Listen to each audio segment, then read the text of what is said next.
When billionaire Sebastian Monroe receives devastating news about his fertility, he makes an impossible request to his childhood best friend Emma Collins that threatens to destroy their 20-year friendship forever. What starts as a desperate plea for help evolves into a complex web of love, betrayal, and sacrifice that will leave you questioning everything you thought you knew about love and friendship. Hey there, romance lovers. Tonight we dive into a world where every choice has a cost, and every moment matters. Shall we step into it? The rain hammered against the floor-to-ceiling windows of Sebastian's penthouse office, each droplet a reminder of time slipping away. His hands trembled as he set down the medical report, the paper's clinical coldness burning through his fingers. Like ice, the words blurred together, but their meaning carved itself into his chest. 6 months, maybe less. The city sprawled beneath him, millions of lights flickering in the darkness, but all he could see was emptiness. 32 years of building an empire, and for what? The Monroe legacy would die with him, another casualty of genetics and cruel timing. His phone buzzed. Emma's name lit up the screen with a simple message. Coffee tomorrow? You've been too quiet lately, she always knew. Even when he built walls high enough to keep out armies, Emma Collins saw through every defense. 20 years of friendship, and she still checked on him like he was worth saving. Sebastian stared at her message, until the screen went dark, then looked back at the rain-soaked window. His reflection stared back, hollow-eyed and desperate. The thought that had been growing in the shadows of his mind finally took shape, terrible and perfect. Emma would understand. She had to. His finger hovered over the reply button as thunder crashed overhead, shaking the building's steel bones. In that moment, Sebastian Monroe made a decision that would destroy everything they'd built together. Emma's apartment smelled like vanilla and old books, stark contrast to the sterile luxury Sebastian had grown accustomed to.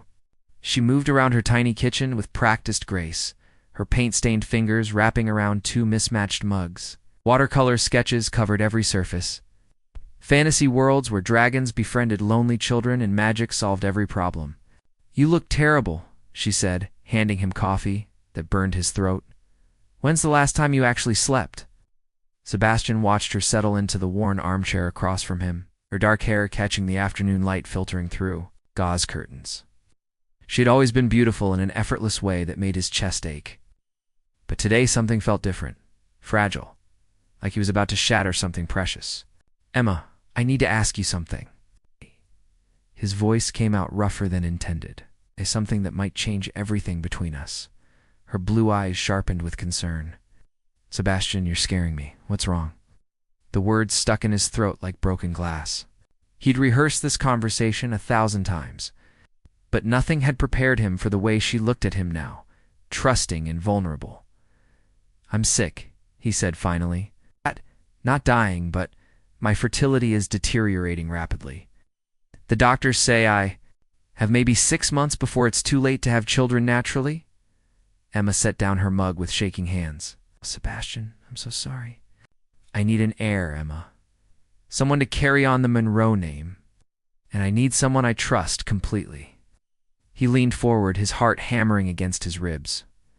I need you to have my baby. The silence stretched between them like a chasm. Emma's face went white, then flushed red, then white again. She stood up abruptly, coffee spilling across her sketches. Get out, she whispered.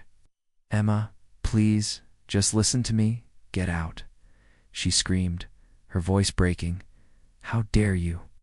How dare you ask me to be your broodmare because you finally realized money can't buy you everything? Sebastian stood, reaching for her, but she backed away like he was poison. 20 years of friendship, and this is what I am to you? Convenient solution to your problem? The door slammed behind him with the finality of a coffin closing. 2 months of silence stretched between them like an open wound. Sebastian threw himself into work, acquiring companies with ruthless efficiency, as if accumulating more wealth could fill the hole Emma's absence had carved in his life. But every contract signed, every deal closed, felt hollow. The medical appointments grew more frequent, the news more dire. His window was shrinking faster than predicted. It was Emma. "Who called first?"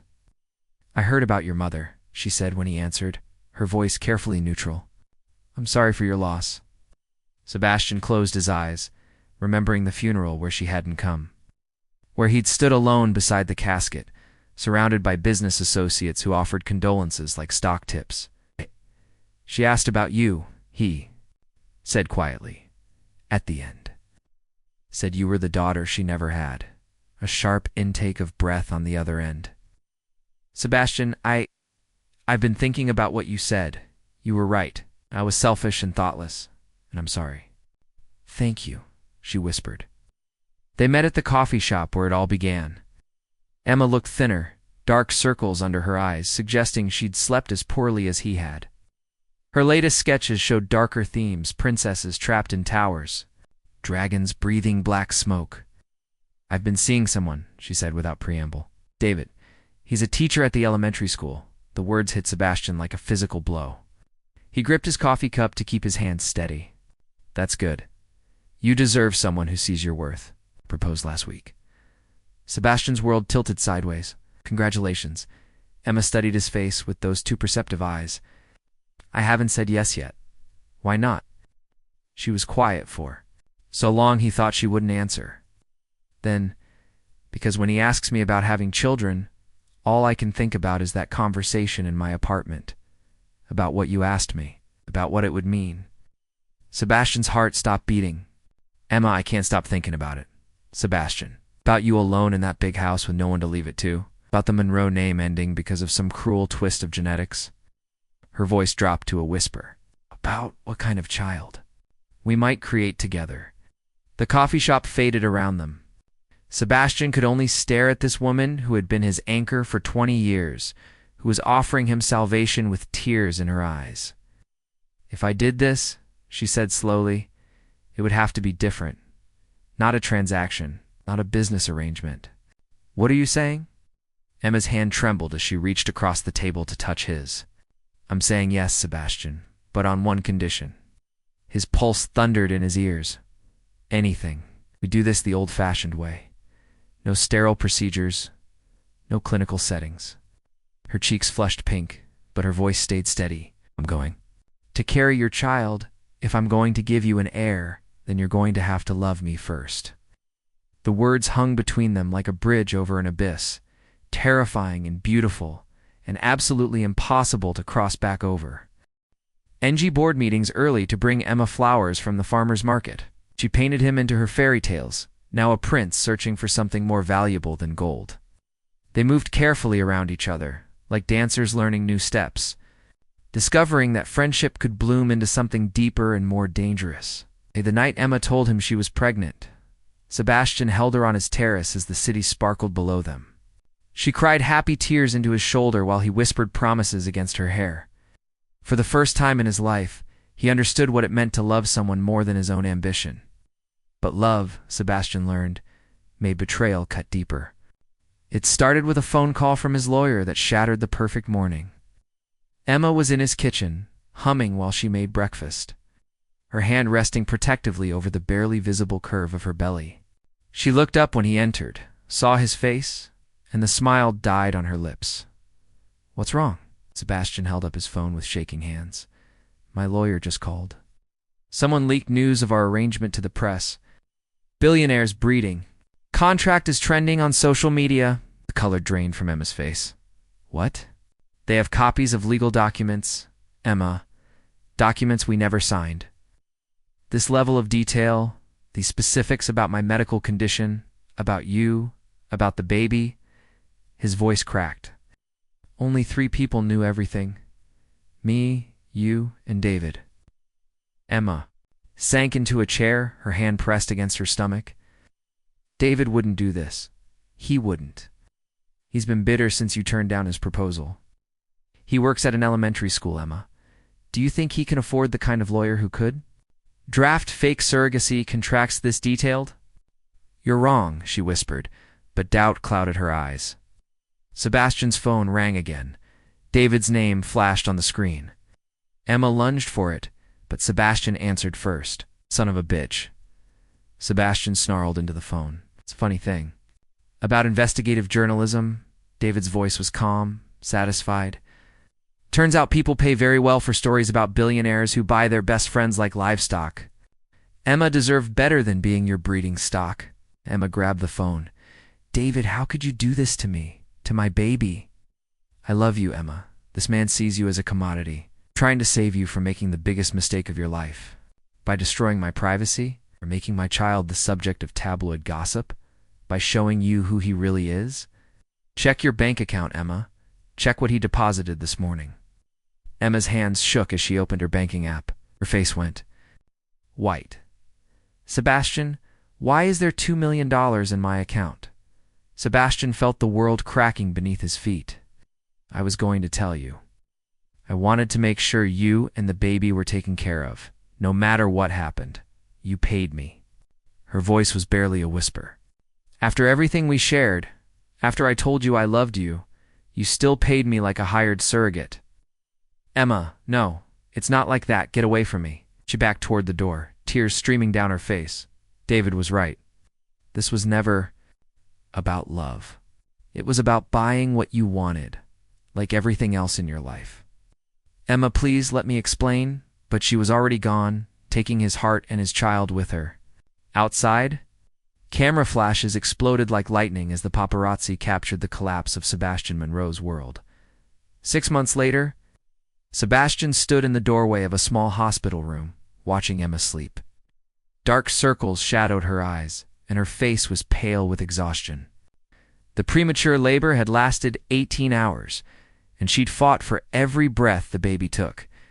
Their daughter lay in the NICU down the hall, tiny and perfect, and completely dependent on machines Sebastian's money had paid for. The irony wasn't lost on him.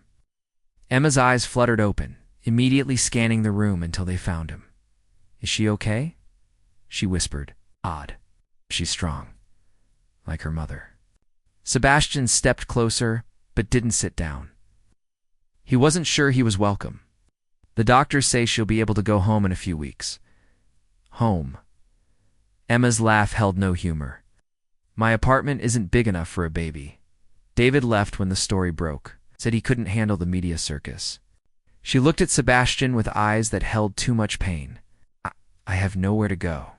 Sebastian pulled out a manila envelope and set it on her bedside table. Your lawyers will explain everything, but the summary is this.